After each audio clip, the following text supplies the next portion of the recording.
Vamos a iniciar hablando sobre la definición de la meningitis, posteriormente continuaremos con la epidemiología, factores de riesgos, fisiopatología clínica, diagnóstico y finalmente culminaremos con el tratamiento de la enfermedad. Bueno, la meningitis es una enfermedad inflamatoria que afecta las leptomeninges que recubren el cerebro y la médula espinal, las cuales son aracnoides y madre tienen su aracnoideo. Esta enfermedad se caracteriza porque hay un incremento de los glóbulos blancos en el líquido cefalorraquídeo. Podemos clasificarla teniendo en cuenta el tiempo de evolución de la enfermedad, puede ser aguda, en donde una evolución menor a una semana o 5 días, subaguda que iría de una semana a un mes y crónica que ya sería el paciente que tiene la infección mayor a un mes o 30 días. Siguiente, por favor. Bueno, podemos también clasificar esta enfermedad en cuanto a su etiología. Podemos encontrar la meningitis biógena aguda, meningitis crónica y meningitis aséptica.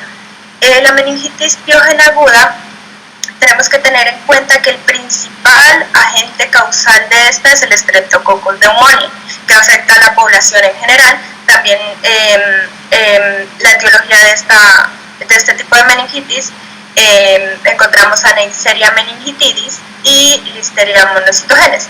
En cuanto a la meningitis crónica, el principal agente causal es Mycobacterium tuberculosis, que va a afectar principalmente a niños y adultos mayores de 65 años. Se debe tener en cuenta ciertas pautas que vamos a ver más adelante para acertar con el diagnóstico con este tipo de meningitis, que es la tuberculosa. La meningitis aséptica, que ya vendría siendo causada por virus como enterovirus y virus del herpes simple. Es importante tener en cuenta pues que va a ser más grave una meningitis bacteriana que una aséptica, debido al manejo al manejo farmacológico que conlleva esta. En cuanto a la epidemiología, a nivel mundial, a nivel global, en el año 2021 tenemos en cuenta pues países como Estados Unidos, India y África, en donde vamos a encontrar 0,9 casos por cada 100.000 habitantes en Estados Unidos, y algo pues que podemos ver una gran diferencia con lo que es África, que son 1.000 habitantes, 1.000 casos de meningitis por cada 100.000 habitantes. Esto se debe a las condiciones socioeconómicas que afectan la calidad de vida de cada población. A diferencia pues que en India vamos a encontrar de 20 a 80 casos por 100.000 habitantes. Siguiente, por favor. Bueno, en cuanto a la epidemiología en Colombia, teniendo en cuenta el boletín epidemiológico en el año 2021, este encontró que desde el año 2015 al 2020 pues encontramos que hay mayor incidencia de meningitis causada por Streptococcus pneumoniae, que lo podemos ver aquí de color verde, a diferencia de los otros agentes etiológicos como el Neisseria meningitidis y Haemophilus influenzae. Podemos notar un notable descenso de esta incidencia en el año 2019, y pues esto es debido a las condiciones que se tomaron debido a la pandemia, como lo es el uso del tapabocas, el lavado de manos y demás, que pues hicieron que esta enfermedad disminuya en cuanto a su incidencia a partir de ese año. Siguiente, por favor. Bueno, vamos a continuar hablando sobre los factores de riesgo. Uno de los primeros factores de riesgo son aquellos pacientes que encontramos con inmunosupresión, es decir, pacientes que estén siendo tratados por VIH o pacientes que hayan sido trasplantados y necesitan este tratamiento de inmunosupresión. Va a ser un factor de riesgo muy alto de contagio de meningitis.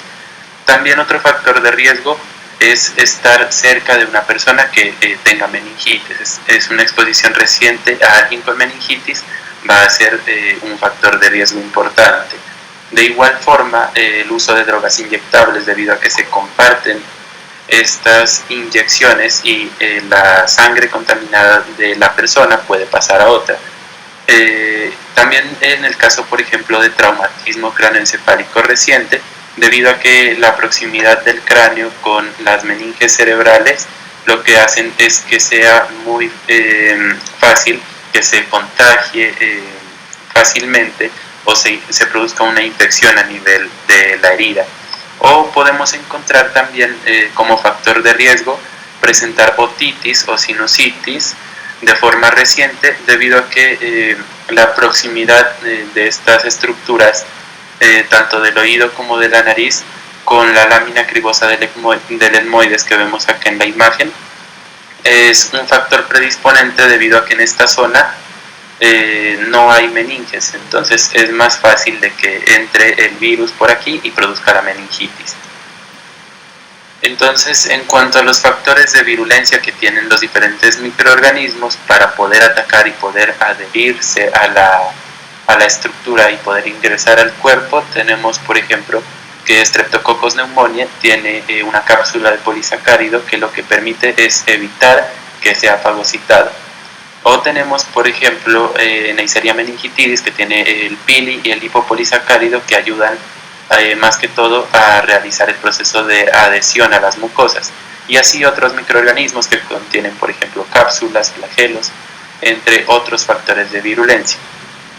Entonces, para explicar la fisiopatología, es decir, cómo sucede todo, cómo se produce la meningitis, miramos aquí un microorganismo cualquiera, que en este caso contiene fimbrias, pili y proteasas, que son todas aquellas estructuras que tiene la bacteria para hacer el ingreso, la adhesión a las mucosas. Estos van a atacar directamente a la inmunoglobulina A. La inmunoglobulina A es la primera línea de defensa, la que encontramos a nivel de las mucosas. Cuando atacan a esa primera línea de defensa, lo que ocurre es que permite la colonización y adhesión hacia la mucosa. Una vez ya en la mucosa, lo que busca el microorganismo es ingresar a la circulación sanguínea. Cuando ingresa a la circulación sanguínea, va a estar camuflado gracias al polisacárido subcapsular que contiene también la bacteria. Este polisacárido subcapsular lo que hace es inhibir la vía del complemento, es decir, que hace que este no sea fagocitado y no sea captado por las células del cuerpo. Y esto se dice por algunos estudios que se debe a alguna susceptibilidad genética, ya sea a nivel de la vía del complemento o de la respuesta inflamatoria. Posteriormente, ya una vez está en la circulación sanguínea, lo que hace el microorganismo es salir y dirigirse hacia el líquido cefalorraquídeo a nivel del sistema nervioso central.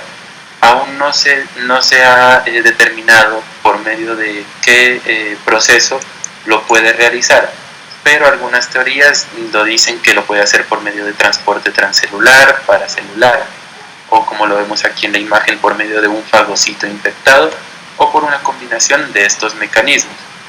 Ya entonces, cuando entra al líquido cefalorraquídeo, lo que se produce es la inflamación. Entonces aquí produce una liberación de citoquinas y de metaloproteinasas de la matriz, que lo que hacen es el daño endotelial, produciendo entonces así edema cerebral vasogénico y la famosa hipertensión endocraneana. Esto va a llevar a la isquemia cerebral, al daño citotóxico, y en muchas ocasiones también puede producir apoptosis a nivel de las neuronas, produciendo entonces así las secuelas neurológicas, que lo vamos a ver más adelante, como los signos que nos van a ayudar con el diagnóstico desde la parte clínica, y este sería el mecanismo fisiopatológico de la meningitis. Bueno, cuando llega un paciente del cual sospechamos que tiene meningitis, es importante evaluar ciertos signos en él.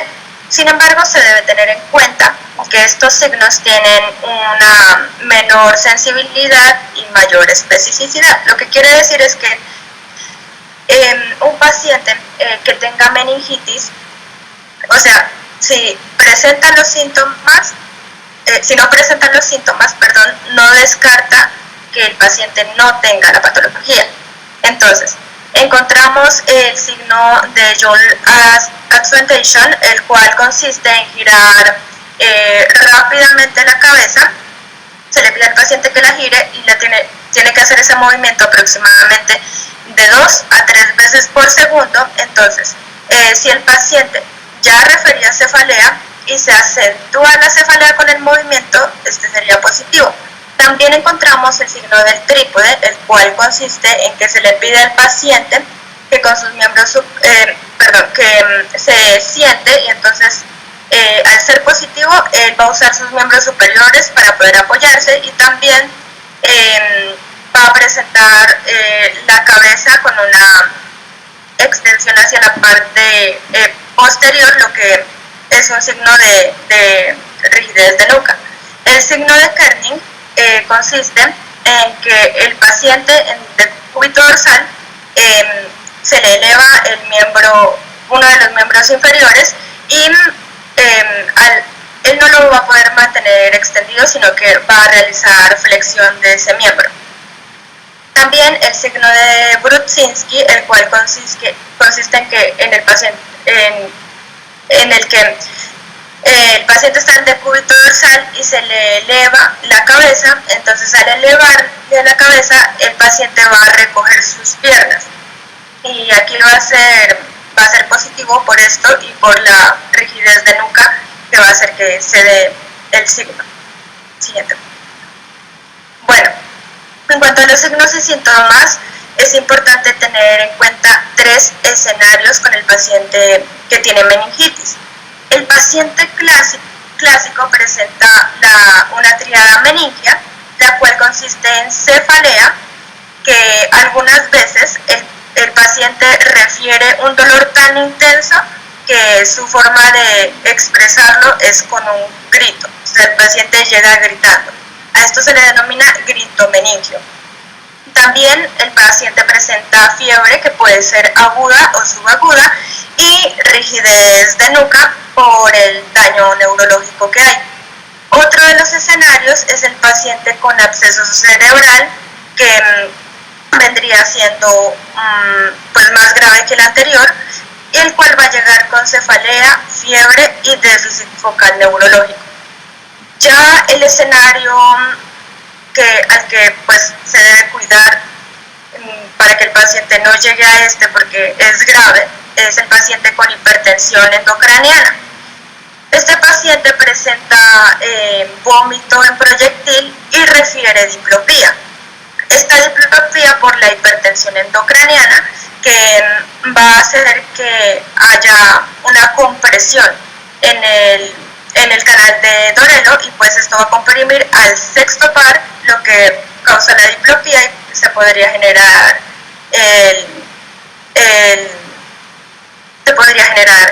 este signo y el síndrome pues del sexto par. El paciente con hipertensión endocraniana presenta ciertos signos característicos en cuanto a sus signos vitales, en donde vamos a encontrar que va a estar disminuida su frecuencia tanto respiratoria como cardíaca, y vamos a encontrar hipotensión. Siguiente. Bueno, aquí podemos observar un algoritmo en cuanto al manejo de la meningitis bacteriana en adultos, en donde un paciente con sospecha de meningitis llega un paciente con sospecha de meningitis, pero este paciente tiene signos y síntomas de hipertensión endocraniana. Entonces, lo que se va a proceder a hacer es un cultivo de sangre inmediato. Cabe resaltar que pues en estos pacientes no se hace punción lumbar por el riesgo de herniación cerebral. Entonces, se hace el cultivo de sangre inmediato. Posteriormente se inicia terapia con dexametasona y antimicrobiana, y luego lo que se hace es una tomografía axial computarizada, y si después de esto persisten estos signos y síntomas de hipertensión endocraniana, lo que se busca es encontrar otro diagnóstico, y pues no se va a realizar claramente la punción lumbar. Pero pues si ya no tiene estos signos y síntomas, sí se realizaría la punción lumbar. Por el contrario, si el paciente no llega con estos signos y síntomas, se realiza el cultivo de sangre inmediatamente, se realiza la misma terapia con dexametasona y un antimicrobiano, y posteriormente se realiza, se va a considerar hacer, o sea, después de obtener los resultados del cultivo, se definen pues si el paciente, si la meningitis es bacteriana o no. Entonces, si es bacteriana, pues se realiza la tinción de Gram, y pues si ya se logra determinar los microorganismos específicos causantes de la meningitis, se va a continuar con la terapia con dexametasona y con un antibiótico dirigido, porque ya sabemos cuál es el agente causal y qué antibióticos se le deben dar. Por el contrario, si no se logra pues descifrar cuáles son los agentes etiológicos, se continúa la terapia con dexametasona y pues con un tratamiento empírico de antibióticos. Es importante tener en cuenta que se usa la dexametasona porque este medicamento disminuye las secuelas neurológicas, como por ejemplo la sordera neurosensorial, y también hace que se disminuya la inflamación y penetra de una mejor manera la barrera hematoencefálica. Siguiente. Bueno, ahora sí debemos tener en cuenta cuando nos llega un paciente con sospecha de meningitis, cuando nosotros le vamos a tomar una neuroimagen antes que la punción lumbar, debido al riesgo que ya mencionó mi compañera de si le realizamos a un paciente con hipertensión endocraniana, podemos llegar a producir una herniación a nivel cerebral. Entonces, dentro de los signos sugestivos de hipertensión arterial a nivel mundial hay 3 guías. Está la guía europea, la guía americana y la guía de Reino Unido. Estas determinaron cuáles son esos signos sugestivos y cuáles sí son importantes para ellos y cuáles no, para determinar cuándo tomar la neuroimagen antes que la punción.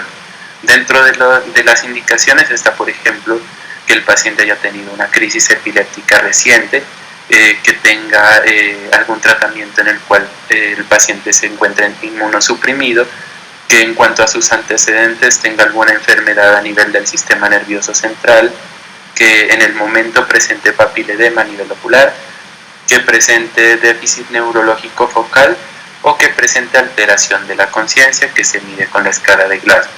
Y dependiendo de esto ya se determina si sí se le toma primero la neuroimagen o si es posible tomar la punción lumbar. Entonces, cuando tomamos una neuroimagen, primordialmente lo que se hace es tomar un TAC, la tomografía axial computarizada, que es la que vemos en el lado izquierdo.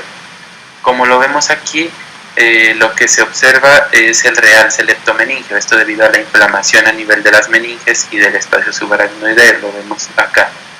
Mientras que esta imagen que vemos en el lado derecho es una imagen, es un TAC por medio de una técnica que se llama FLAIR, en la cual se realiza un contraste, es un poco más costosa, por eso no se realiza siempre, pero como lo vemos se logra apreciar de mejor manera esa inflamación y el compromiso leptomeningeo que encontramos, como lo vemos acá señalado con las flechas de color blanco.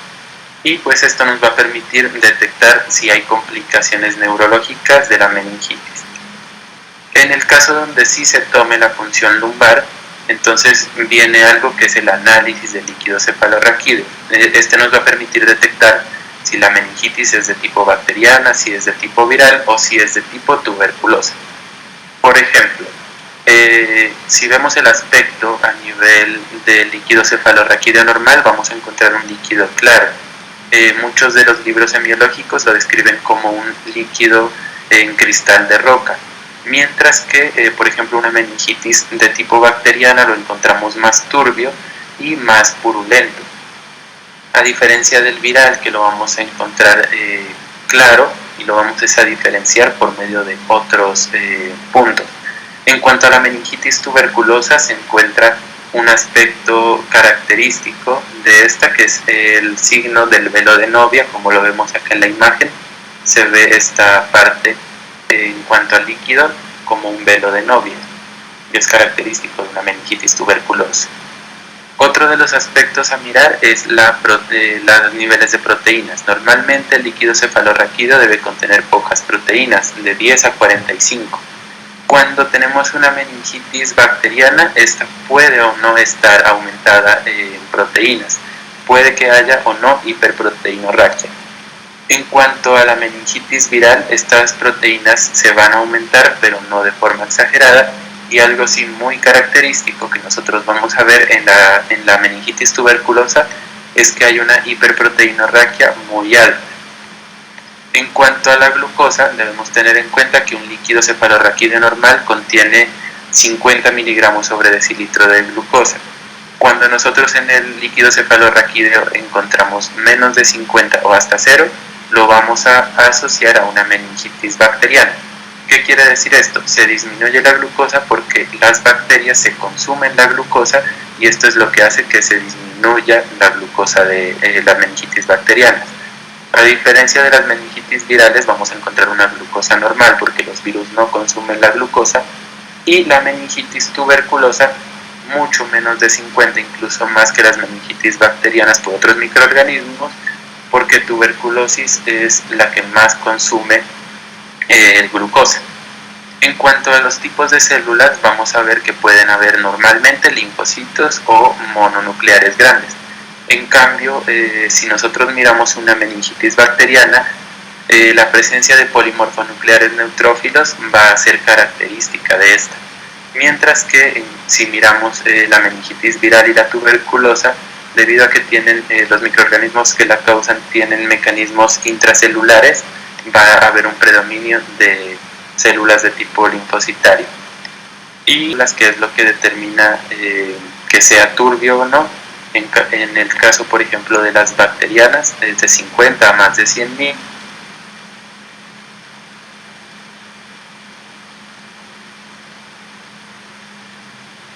Bueno, ahora vamos a hablar sobre lo que es el tratamiento farmacológico, cómo vamos a tratar a estos pacientes que nos llegan ya y nosotros diagnosticamos que tienen una meningitis bacteriana. El tratamiento va a depender más que todo de la edad del paciente. Entonces, por ejemplo, en los pacientes de menos de un mes es muy común encontrar infecciones de tipo por Streptococcus agalactiae, y esta va a ser tratada con cefatoxima.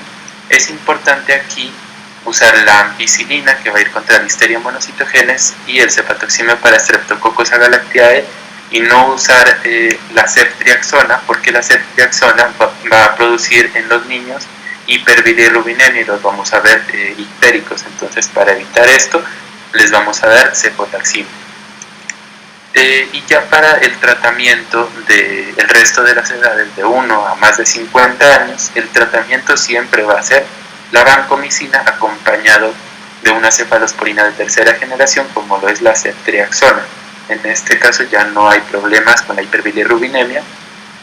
Y para mayores de 50 años, lo que se va a hacer es acompañar a la vancomicina con la ceftriaxona y con una cefalosporina. Entonces miramos que se usa ampicilina, va a ir hacia Listeria monocitogenes, y la vancomicina va a atacar directamente a Staphylococcus aureus, neumococo resistente a penicilina. Y si el paciente nos llega con afectación por otros microorganismos, entonces se da ceftriaxona, que va directamente a atacar a neumococo y a meningococo. Y en cuanto a unas conclusiones, está que el Streptococcus pneumoniae es el agente causal con mayor incidencia de esta enfermedad, que las condiciones socioeconómicas de la población son las que determinan la incidencia de los casos en la misma, que los signos meningios negativos no siempre van a descartar la presencia de meningitis, y que no debemos realizar punción lumbar a los pacientes que tengan signos sugestivos de hipertensión endocraneana por el alto riesgo de herniación cerebral. Eso sería todo. Bueno, muchísimas gracias Santiago y Tatiana. Realmente felicitaciones por este abordaje tan amplio de la meningitis, de una enfermedad pues muy importante, pero sobre todo también un abordaje muy resumido y creo que muy claro para todas las personas. Estoy mirando el chat de YouTube, esperando a ver si hay algún tipo de duda, pregunta, sugerencia para poder resolverlo al final. Mientras esperamos, pues es importante, me gustaría hacer como un apunte, y es la importancia que hay de la toma del líquido cefalorraquídeo o el fluido cerebroespinal, como también se conoce. Es muy importante tener en cuenta las recomendaciones que nos acabaron de exponer, tanto Santiago como Tatiana, acerca de lo que significa, pues básicamente, cuándo nosotros podemos tomar la punción lumbar para el análisis del líquido cefalorraquídeo y cuándo no hacerlo. Es muy importante que lo tengamos en cuenta para nuestra práctica clínica, pero sobre todo, si hay algo que nosotros debemos tener muy en cuenta, es no retrasar la punción lumbar. En el caso en el que no esté contraindicada, por supuesto, siempre el líquido cefalorraquídeo nos va a poder orientar hacia la terapéutica, como bien lo dijo Tatiana. Si bien inicialmente empezamos con una antibiótico-terapia empírica, como se conoce, una vez nosotros conozcamos el tipo de meningitis al cual nosotros nos estamos enfrentando, bien sea bacteriano o viral, nosotros podemos dirigir el tratamiento.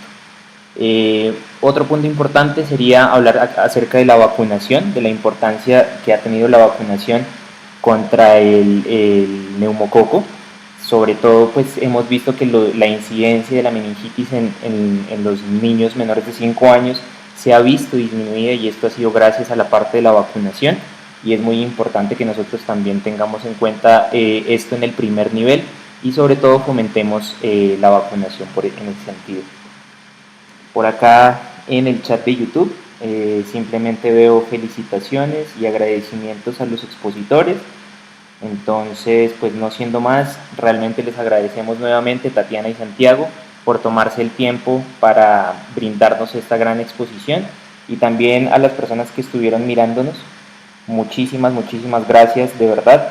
Esperamos tenerlos en una próxima ocasión. Sin más, pues muchísimas gracias, Tatiana y Santiago. Muchas gracias a todos.